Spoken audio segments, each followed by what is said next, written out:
Hello, hello, hello. As you can see, I'm parked over there under those trees. I'm in a little car park. Never been here before. I'm in a woodland and I'm hoping for some last bits of autumn colour because the wind's been up and stuff like that and it's blowing it around, and autumn colour doesn't last long. And already through that gate yonder I can see some autumn colour and it's looking pretty awesome, to be honest. So let's see what we can find. I'm in Arnside Wood, something like that. I'm going to put the what three words up on the screen for you, and I'm also going to put a little map to show you where it actually is that I am, because unless you know this area, you wouldn't know this woodland was here.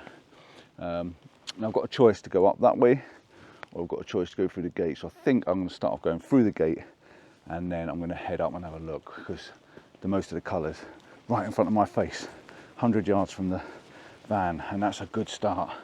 And also in this video, I've got a new video camera, and I'm going to tell you what I bloody well hate about it.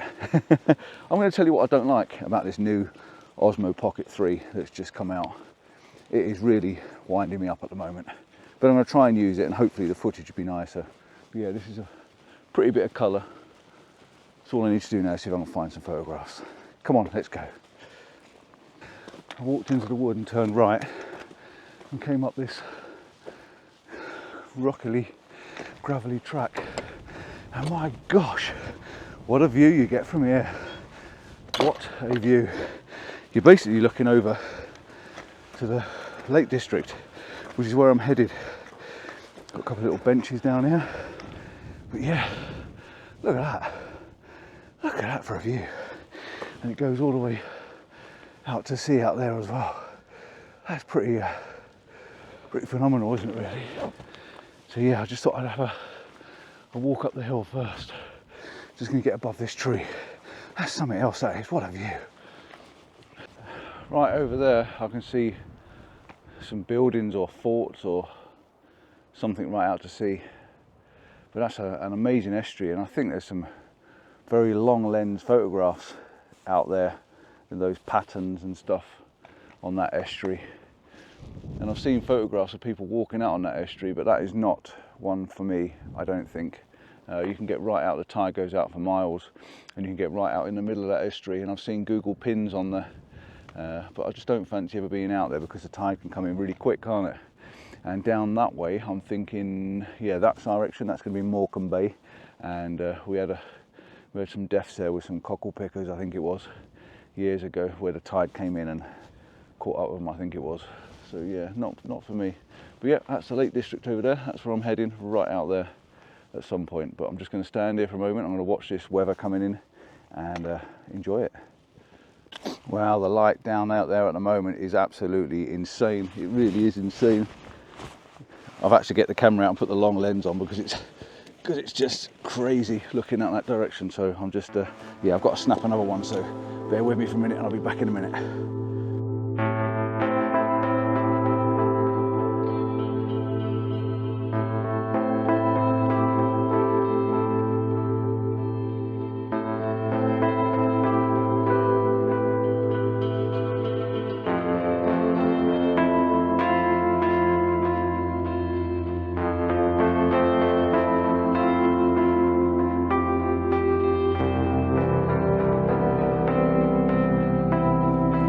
Making my way down now, going back into the more wooded area a bit, because I have come to take a picture of some woodland trees, really, some colour, even though that was spectacular out there. I took an image as well. I'm going to put the image up now for you to have a look at.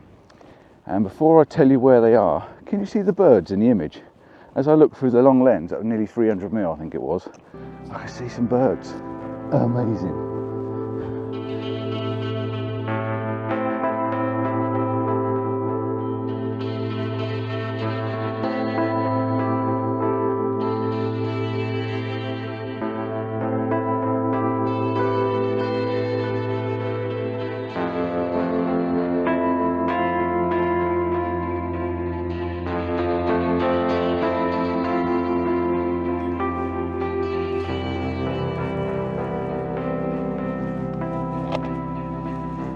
I've come through again on this path, and I'm on the top of the hill, and you've got the campsite down the bottom here, and you're looking right out, I guess, across this estuary again, and the sun's shining over on the hills over there in the background, but it's not floating my boat now. I think I'm going to go back through the wood. I did find a tree that looked kind of okay, but I think it needs that splash of light on it really to make it work. I mean, the clouds here are amazing. They really are quite, you know, very, very foreboding looking. But it's not doing it for me, so I think I'm going to go back down through the wood towards the van and see if there's anything left to just make me look and stop and stare and try and get a photograph. Don't think there is. I don't think there is, looking so far.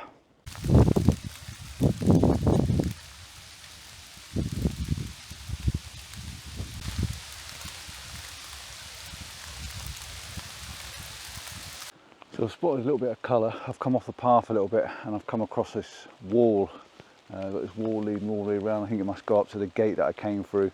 But that little bit of woodland on the other side of the wall looks more interesting. There's some definite colour over there and there. So if I can get to that tree maybe and try and capture this, that one would be nice with that lovely orange and yellow glow on it, or even an intimate shot of the leaves. So I'm going to have to try and go back to the path over there somewhere. I've kind of got lost. You know what I mean? Like, I'm not on a path. I mean, a woodland I don't know. So yeah, get back to the path, go through the gate, and maybe come down to the left slightly and see if I can get to these trees just here, because there's a little bit more colour on that side. First I've got to find the path. Never go into the woods alone, eh? So I found a photo I like, so I'm going to quickly get the tripod off and see if I can get a shot. The rain's got quite hard at the moment, but there's a nice warm glow on this tree down here. I'm not quite through the wall, but I've seen the gate. The gate's actually behind you. But yeah, if I can just get a shot here. I've got my little umbrella with me, which might help. I just need to get high enough to try and get through or over these branches. But there's a few trees with a white, like a bright ambience of a bark on one of them, and then yeah, these lovely yellow leaves. So I think it makes quite a nice shot. So I think it's worth stopping and taking, and then I am going through and getting one through the other side. So bear with me. This is hard in the rain.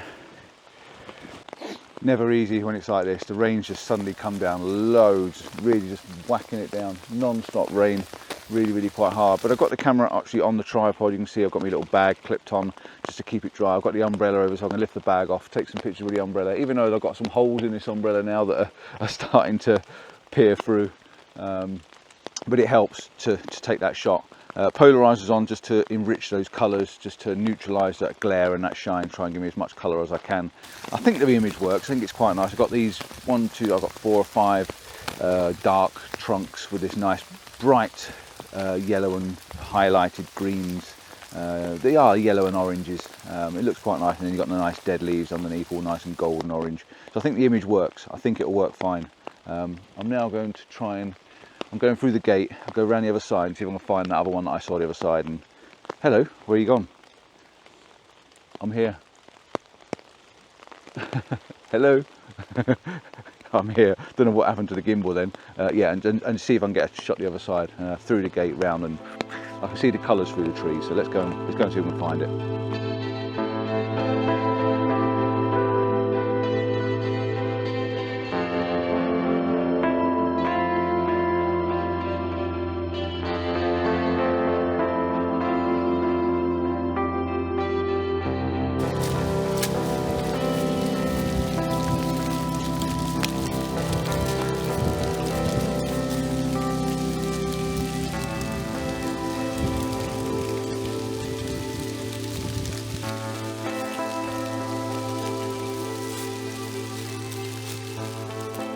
Definitely not making this easy for myself, that's for sure. But I found this lovely colourful tree. It's just here. It looks like it's got one of those, is it yew trees? And there's one behind me. Is that a yew tree? That one there? That big green, dark green thing? It's got a yew tree underneath it, so it looks really, really pretty. I love those colours. Just I'll just show you there. Just love these colours, just all there. And down on the ground, it's all gold and beautiful. But my God, it's raining. I've got the camera still on the tripod, so I'll see if I can do something, but the rain running down the side of this tree is just insane. It's literally just raging down the side of the tree like a little waterfall. Oh, what am I doing? What am I doing?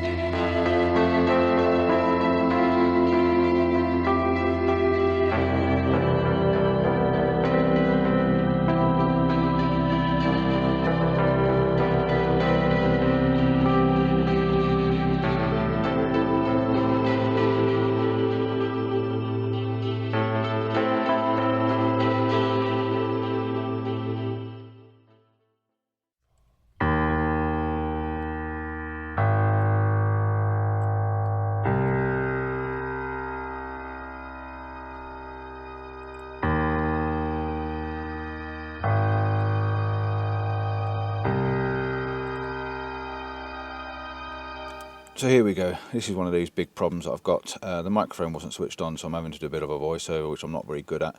You can see there that the SD card is telling me that it's not reading properly. The SD card is reading slow and it can't keep up, which means the video is cutting out and chopping. And I don't understand quite why, because the SD cards I use are the same ones I've been using for several years, and they're U3 S10s or whatever they are. But you can see on the screen there the way it just keeps telling me that it's not working. It freezes up and then it goes blank and just sticks, and every time I switch it on and off, it's going to take several seconds, if not a minute, to download the footage onto the SD card. Between that and what I'm going to come up with the next, which is basically the app, because the app doesn't actually connect on my Samsung S23, as the volume's about to kick in, and you should be able to hear me from now on. When I first got it, I tried to connect it to my phone, and it just doesn't work. In fact, I can actually probably prove this now. If I was to switch it on, go over to my Mimo app, get onto my Mimo app, which is opening up now for you, and yeah, look, connect. Let's see if it'll connect. Device connection, Pocket 3, Osmo Pocket 3, connect. And if it connects first time, I will be absolutely amazed. But I've tried to connect this, and I had to use my work phone to connect it, because when you first get this, see, I see it's still trying to connect. It's just not having it. It just will not connect to my, that's an S23. It is the latest phone. It's this year's phone, and it will not connect. I have to get my works phone out, which is an old Motorola phone, to get the Osmo connected to actually download the software. So I cannot use the Mimo app on my phone when I'm out. I've got to rely on using everything else. So yeah, pretty bad. And as you can see, this is stopped recording on here now. It's not even recording me, recording you, recording me, which is pretty poor. So yeah, I don't know why, but yeah, so that's one of the other things I don't like about it. It doesn't connect to the app, which I think is absolutely shocking. The touch screen, look, SD card again, it's come up too slow and it's just going to turn itself off. So I'm not even going to try recording on that, because it's just ridiculous. I don't know why. I've tried changing it to the different settings. It doesn't even give you the settings when it's trying to. It's just spinning in the top corner. The touch screen, yeah, when I want to zoom in on the old Osmo, you've got, if I can take this out of its case, the case as well. Look at that, the case. I can get this case on and off my other Osmo pretty much one-handed. You know, I could slide this off and get it out. The case comes off this really, really easily. The case on that one, the fact that you've got to jam it on the front and unpull it off, the case on this thing is really, really hard to get off. And look at the size of this case. It is really difficult to get off the front of this Osmo. So that's my other complaint as well. The case on this just slides on the side, slides off, very, very easy. But you've got 4 buttons on the front of this one. Number one is, when I'm recording, the record button is nice and easy to use. The record button on this is not an easy thing to get to. You almost have to let go of it to actually press the record button. Now, I've got the grip on the bottom as well. The grip's great. Now, this grip on the Osmo 2 does not come off. You can pull it, you can tug it, you can twist it, you can bend it. This grip, the bottom part, the extension, will not fall off. So this is another one of my complaints. This grip here is absolutely ridiculous. You touch this little button here, yeah, it falls off, all right? So when I'm, look at that, it's not even clipped in properly there. It doesn't even clip in properly. You have to force it down, clip it in, and push them buttons in. But while you're using this Osmo and you're moving it around, you've only got to clip that button, and look at that, it falls off, all right? This is a really, really bad design. As soon as that clips on there, that is off, and it doesn't even clip back in properly. This thing here, you have to physically force this button down, force it down, and then you actually pull this off and actually pull it apart. So this has never fallen off. This thing, I'm going to lose this because it's mounted on a tripod. When it's mounted on a tripod, this thing, I've only got to press that button by mistake and it's off. And that is a big, proud, sticky out button. That is going to be gone, lost. So I will be using the Osmo or the DJI replacement thing for it when it disappears. So that's another one of my big pet hates. Another thing I've got, when you switch this thing off and you plug it into charge, when you plug it into charge, you put the case over the front like this. Yeah, when you put the case over the front like that and you plug it in for charge, how do you know when it's charged? How do you know when you've got a charge on this? How do you know if it's charging? How on earth? Because when you plug this thing into charge, if I get my charging cable, you have to put it in the bottom, which I'll do like so. Right, this is now charging. Okay, so how do you know it's charging? The only way you know it's charging, you've got to take the case off, and it says on the front of the screen there, it says there that it's charging. Okay, that is the only way. Now, how do I know when that's fully charged? You don't. The old Osmo, you plug it in, you've got a little flashing light, and I'll just show you that if I can. Let me just flap around with this a little bit. So take that one off of there, take that one off of there. I can slide that onto my thing there. Like I say, this case is very easy, slides on, got a little hole in the front there. So when you plug it in for charging, I'm trying to do all this, plug it in for charging, the little green light will come up on there and start flashing. There you go, it's flashing. I know now that that thing is charging, and when that green light stops flashing, well, it's already fully charged. When that green light stops flashing, it's charged. There isn't a problem with it, it's so easy, all right? So why on earth do we not have a flashing light so we can see when this thing is charging and not charging? Also, like I say, look how easy that case is to come on and off. So easy, really easy. Brilliant little thing. And like I say, this does not fall off, all right? That you can press and poke, that is never going to come off of that. Not at all, is not coming off at all. So brilliant, yeah, love that. So let's slide that back on. Oh look, slide it back on, press the clips, and now I've got a loose one again. This is definitely going to disappear. Really bad design. Yeah, you can see I pulled the case off that. When it's on a tripod, it actually comes off okay. I'll give it its due. When it's on a tripod, it does come off okay. But when it's in your hand, it's not. When you've got it in your hand, you've got to pull it and tug it, and I'll show you that in a moment. What else don't I like? Apart from the SD card and everything else. Switching it on and off, that's not a problem. I don't see that working. But what I don't like as well is the zoom. On this one, if I want to zoom, double press, zoom, back out, zoom in, back out, double press, up and down, all right? Really quick, really easy on the fingers, no messing around. Want to zoom, I go and zoom, all right? Super fast, super quick, super easy, all right?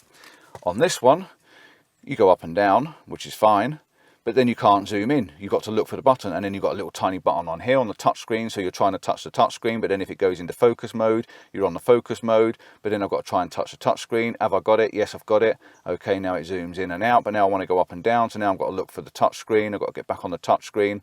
Have I got it? Yes, I have, but now my focusing's changed because I've got a focus point. So this is just, why don't we never have the extra button on there? Double click and away we go. And you can even double click the actual, you know, controller button or anything like that to actually work it. The other thing I've got a problem with as well is these online, every time you do something, it comes up and tells you, okay? It's just ridiculous. I have screens come up on there that last a few seconds. I've already want to record. I've missed things already that I'm trying to record because you have these prompts coming up on the screen to tell you what it's doing. You know, you don't need all these prompts coming up on the screen all the time and telling you what it's doing. But this, this button, I'm going to lose this. I'm so worried about it. I'm going to have to tape it on to make sure that I don't lose that. What else have I got?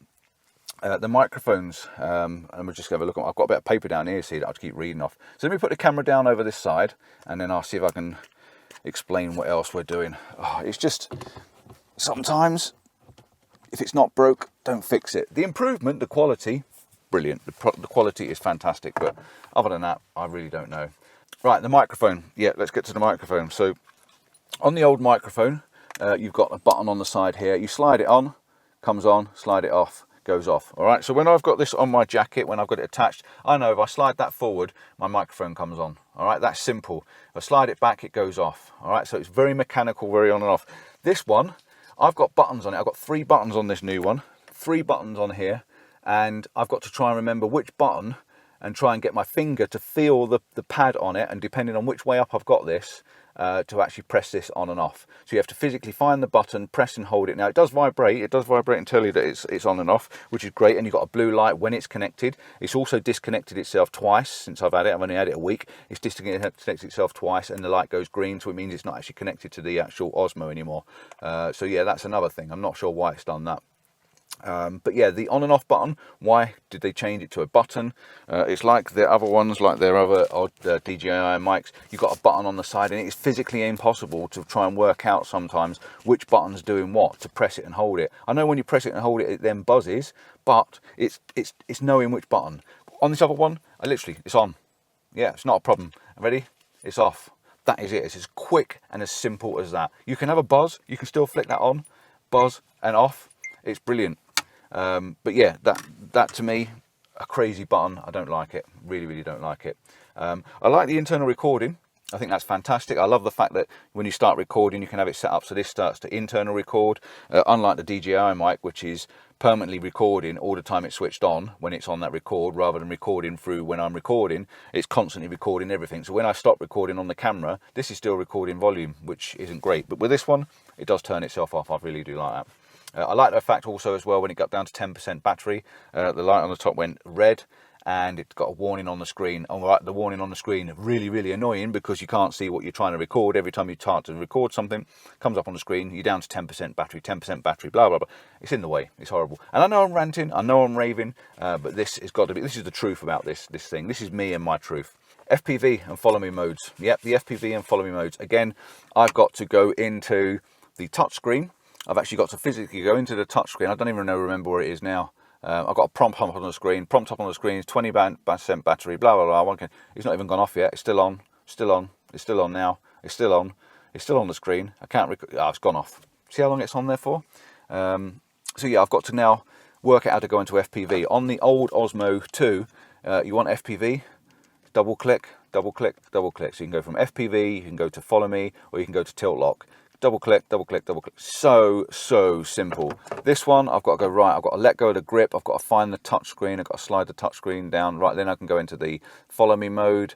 Right, then I can slide it across and go into tilt lock. Then I can slide it across and go into FPV. Why is that not made easy? And let me just show you that. This is the speed, and you've got to do it in, okay? So, where are we? We're on the back of the screen there. So I now got to like physically let go of this. I've got to go into the touch screen. Then I've got to go into this one. Then I go from follow me to tilt lock, from tilt lock to FPV, or I can go back to that. And then when I want to FPV, I go into that one. Then I've got to close that screen down. Right now I'm in FPV, great. Now I want to change it back over to the other one. I've got to go back in there. I've got to go follow me mode. Then I've got to close that screen down and blah, blah, blah. On this one, if we switch it on and paste it forwards for you. And again, I think this switch is on and ready to record. Look at that, ready to record straight away, super fast, ready to record the Osmo 2. The 3, very slow, very slow. So if I want follow me, right, so on this one, all you've got to do then is you press once, tilt lock, press once, follow me FPV, press once, follow. Look at that. I can change with a flick of my finger whichever mode I want it in. And I switch between tilt lock and I switch between FPV quite a lot, and I would enter into the next one to follow me, so it follows. I change that a lot, very fast, and I like the speed that you just press that literally just once to press that. 4 buttons. Why have we gone down to 2 buttons and everything on the touch screen? Everything's there. You've got to go looking for it. I've got to go into the screen, and I'm going to tilt across that, and I'll come back onto that. Right, the action's already gone now. I've missed the action, so then I go back into tilt lock and I lock that off, and I want follow me, so go back into that and click. That is so slow, really slow, isn't it? Right, what else we got? This is lasting for ages, 15 minutes I've been ranting. I hope I can clip this down a bit shorter for you. There's at least 9, 10 things I don't like about this Osmo 2. They've made it really hard to use, even though the quality, but 2 things, major, massive 2 things. The biggest 2 things for me is this button here, it's coming off. Look at that. You've only got to press that button. Literally, if I just get it out of the case, and this is what I'm saying about getting it out of the case. Okay, so once you've got this in the case, this goes in the case. Now you have to get your hand on the bottom of this. Okay, look where the button is there. Okay, that's where the button is. You've got to get your hand on the bottom of this. So when you're pulling this out the case, your fingers are on this button. So once that button's been pressed, this thing here is going to fall off. All right, you're going to lose your Osmo. Okay, I'm sorry to say it, but you're going to lose it. and it's going to be gone. So yeah, the case going on the front to back doesn't help, but I am going to have to tape this on to make sure that does not physically come off. Even the fact that it's in my bag, if that's in my bag and I press that button by mistake, all right, what's going to happen to this? It's just going to fall off. Why couldn't they have put the USB, the 1/4 inch socket in the bottom of the Osmo? You wouldn't even need this. You would not even need this attachment. In fact, this is an absolute waste of time making it. It doesn't do anything. All it has is a 1/4 inch thread on the bottom, and it's an extension handle. I'm quite happy to keep that at that size. Put your thread in the bottom of there. You wouldn't even have to attach that to the bottom of it. It really is as simple as that. And the USB port I know is on the back, which is great for charging when you've got a little socket on there for a Swiss plate or a mount on the bottom. So your USB sockets on the back. Great. Put USB socket on the back of that. You know, what's hard about that? What is difficult? But I'm afraid I am going to lose it. I know it's going to be gone. Anyway, right, enough said. Thanks for watching. Don't forget to like and subscribe. Give us that thumbs up. And this has been a bit of a rant. We've been in the woods, tried to take some pictures, and yeah, job's done. I'm going to drink my coffee, eat my yum-yums wherever they've gone. And if you've never had a yum-yum, treat yourself to a yum-yum. Absolutely perfect. One other quick thing as well, you'll probably noticed we're playing with my microphones. I've got lanyards hanging off of them. Yeah, this is a reason between this having these lanyards on the backs. Why can't they put a little hole? I've had to drill a hole in the back of my clip there, tiny little hole in the back there, and I've also drilled a tiny little hole in the back there, and I've clipped a lanyard on it so that when I've got this physically attached to my jacket, I can then clip my lanyard to anything that I've got it attached to, so that if I knock this off, it's still attached to me. It doesn't actually fall off and disappear. I've even got one on the original DJI mic as well. I drilled a tiny little hole in the bottom there and attached a lanyard, so I know that wherever I've got this, if I've got my bag on and my bag pushes it off my jacket, it's not gone. I know people that have lost these things, and yeah, I put a little hole in the side, maybe DJI, little hole, tiny little hole, supply a little lanyard so people don't lose them. But yeah, the buttons on the side, look at that, nice and simple. Clip it up. You've got to now physically find the button and press the one you want to press for.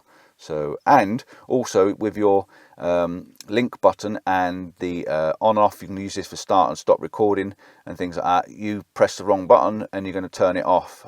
You press the wrong button on that side and you're going to start recording or stop recording. Whereas this one, you've only got the one button on it. Switch it on and link button. Very, very simple. Done. Ciao for now. See you soon. And all right, if you love this, drop it in the comments. If you love it, tell me why. But personally, I don't. Ta-da.